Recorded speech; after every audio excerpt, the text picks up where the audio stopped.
pag kinasal ka ba, automatic ba na dapat groomsmen mo yung kapatid mo na lalaki? Or kailangan ba automatic may rule sila sa kasal? Paano kung wala talaga kayong relationship, di ba? Yeah. Paano kung sa kasal mo lang makikilala pala yung kapatid mo? Exactly. Diba? Maraming ganun di ba? So just because magkadugo kayo or biologically related kayo, dapat ba pasok ka na? Culture ng Filipino eh. Which is toxic eh. Toxic talaga, di ba? Basta ka mag-anak mo, yan na. Di ba?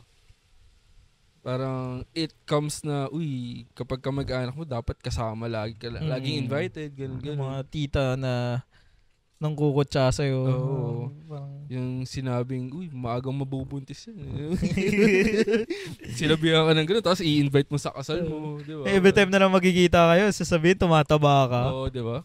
Tapos, required silang umattend ng, ma-invite sa ano. Actually, minsan kasi yung magulang din na ikakasal yung mga namimili nung, nung mga bisita. Invite mo si tita ganito. Oo, ganito. Sino ba yan? Utang na loob ko dyan. Ganun. So, sino ba siya? I think sa generation natin, doon na tayo na, na natututo or naggagano na parang, wala akong pake dyan, ba't ko i-invite?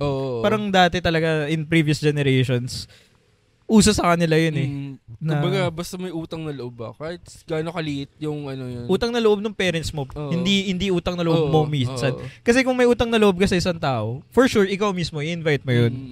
Pero kung wala ka talagang anything na related sa kanya, or hindi mo feel, may right ka na hindi siya i-invite.